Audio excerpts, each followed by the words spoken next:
Here now is the program for the millennials that will showcase young professionals' worth, aspirations, and successes in doing what they believe is right, progressive, and inclusive. Join them as they discover the path to self and societal fulfillment while making a difference. Hosted by empowered and cool millennial Erika Mison, together with her fellow millennials, they will be making a difference. Good afternoon, everyone. We are now tuning into Making a Difference. So this is a show created to inspire and motivate the youth of today. My name is Erika Mison, and I am your host and online friend. So last Saturday, I interviewed a young organization. Okay, they're not really that young. They started around 5 years ago, but the people behind it, they're really young. The youngest I interviewed, if I remember correctly, she was 17. She is 17 years old. So it started out with two sisters, with an idea, with an advocacy, and they started it when one was 13 and the other one was 15. So now it's going really well. They've done a lot of programs and projects, and they're currently very, very active. And can I just say, it's really inspiring and it warms my heart to see a younger generation do something like this, put up their own organization because they believe in their advocacy and they believe that they themselves could make a change in the society, could make a difference in the society. So if you want to watch that episode, it's on the show's Facebook page. It's also on our YouTube channel and on our website. So you can check that out after this episode. So for this week's episode, I invited an initiative. We're going towards the artsy side now. They're called the Lockdown Cinema Club. Now, to know more what they do and what they've been doing, I've invited Mackie, Galvez, and Patricia Sumagui to talk about the Lockdown Cinema Club. So, can I call on Mackie and Patricia? Hi, Mackie. Hello. Hi, Patricia. Hello. How are you? Hi, Erica. Hello. We're okay. That's good. Okay, so okay, let's start. What is Lockdown Cinema Club? Maybe you could give like a brief background on it. Go, Sino Mackie. ba ako? Lockdown Cinema Club is an online initiative that's geared towards showing films for free on different streaming platforms, Facebook, YouTube, Vimeo. And in turn, it's we asked that people at the time when it was active for people to donate and give money to help our film workers who are no work, no pay. So we operated primarily over Facebook, worked with a bunch of volunteers like Pat and myself, and other industry professionals. So we were comprised of directors, producers, assistant directors, production designers, cinematographers, editors. So we banded together at the beginning of the pandemic to form an initiative to help our displaced film workers. Okay, so when did this initiative start? Did it start during ECQ ba or was it pre-COVID pa? ECQ na. I think it was already a week after mag-lockdown. Okay. And then originally yung founder namin, si Carl Chavez, he was actually, I think nag-start na siyang mag-curate ng films, ng short films. Okay. And to ask for donations. Pero the first volume was supposedly for, as in help in general to people. Wala pang particular like the film industry workers. Pero I think it started sa comment section ng Facebook niya. Assistant director na kasama din namin, isa din namin sa founder, si Camila Ragona, and then si Alan Bergang, isang producer din. I think they reached out to Carl. And then, doon na nag-start, we started they started calling us. Ako, Mackie, and then si Ilsa, Malsi, Seth Suarez, and then Mau Fadul. We actually wanted kasi na per department merong representative para each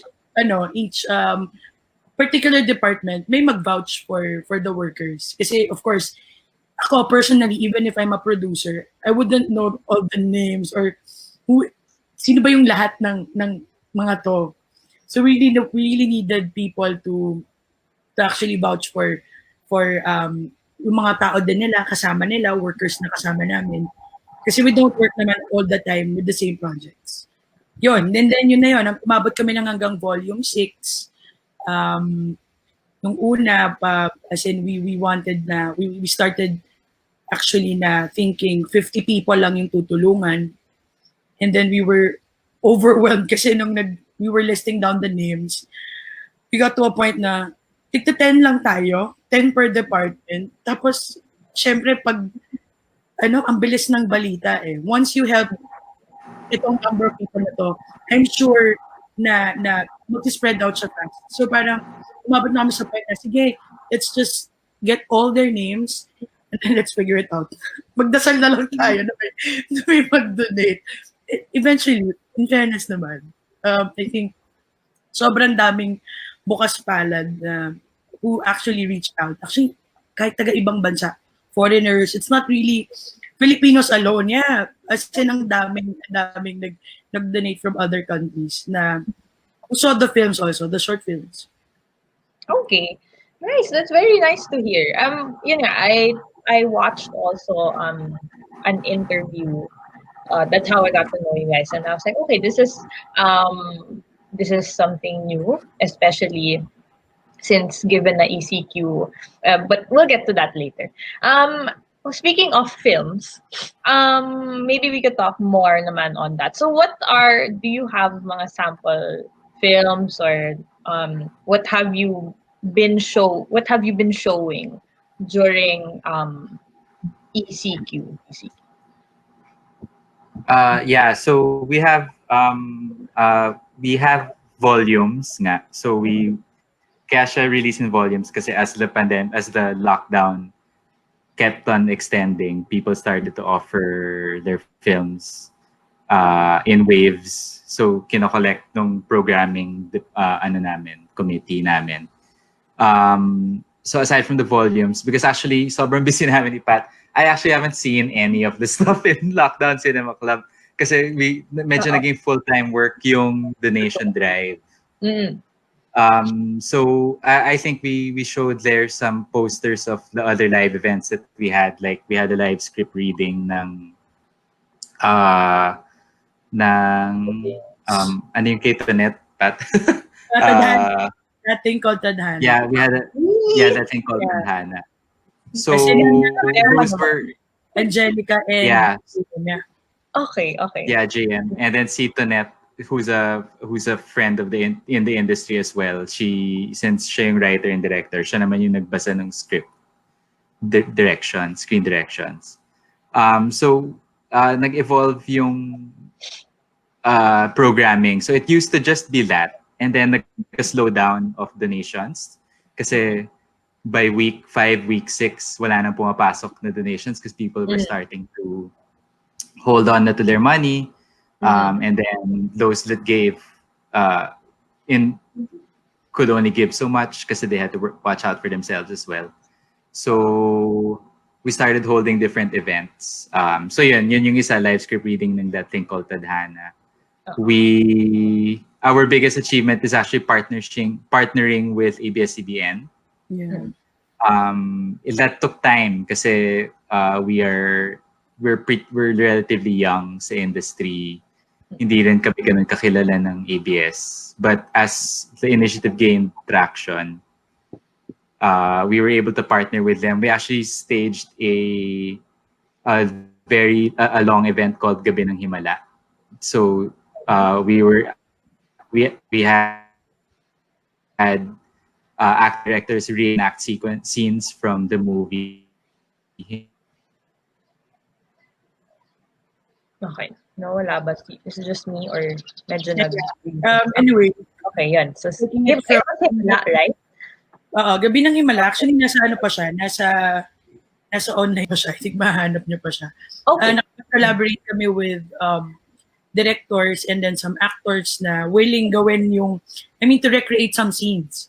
Okay. Kasi fun siya gawin kasi sa Zoom lang namin. I don't know if I'm allowed to do it, pero doon namin sila nire-record. Kasi we got to a point na si Inang of Olivia Lamasan, she was asking Angelica Panganiban, meron ka bang ano dyan? What's this? Ano yung tinutungtungan, Mackie? She was asking for film equipment. Inang, wala pong ganon. This is very, from to lang. Ganyan. But I think the actors naman, in fairness, they were very game. Yes. Sobrang kami thankful kasi, yun nga, as Mackie mentioned, medyo huminto na eh. Kasi nag-slow down talaga. And in fairness naman, ang pinaka na-appreciate ko sa mga nag-donate, yung kasi nag-donate ng 50 pesos. Yung alam mo, ito na lang yung kaya ko, but I'm willing to give it. So, after nung Himala, medyo talagang bugso. So, kami naman, syempre, sabi nga ni Mackie, sobrang ang tindi ng para sa full-time work. So, once ang pera pumasok, syempre, kailangan na namin siyang i-disburse. Doon naman ako pumapasok kasi finance team si Mackie. Okay. So, I do the disbursements. Yun. Okay. Sige. Besides na Angelica, did you have, who are the other actors and actresses na you were able to partner with?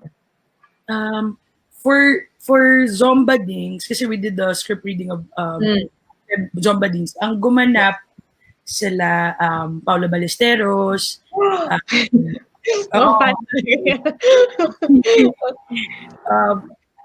Christian Bables.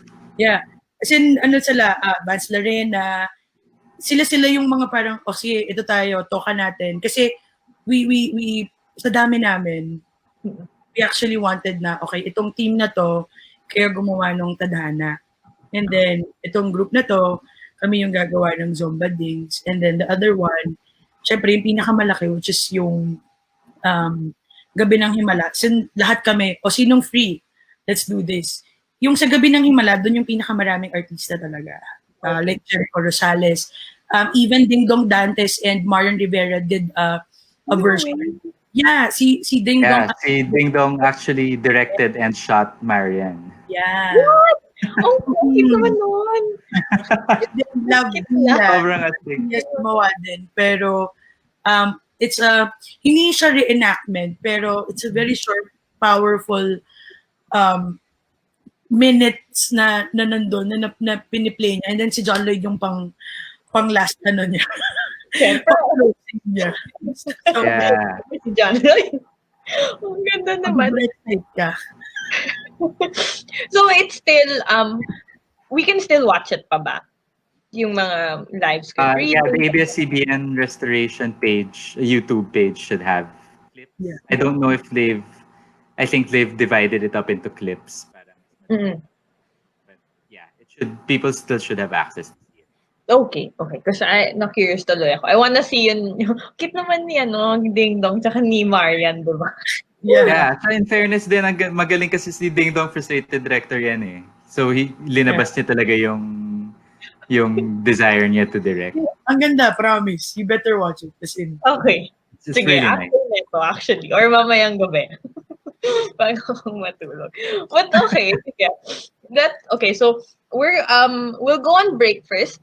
But Okay. when we come back, we'll talk more naman about the donation side of Lockdown Cinema Club. So for those who are watching, just stick around and we'll be right back after these few announcements. We'll be back shortly, making a difference. Only here on V81 Radio, South Manila.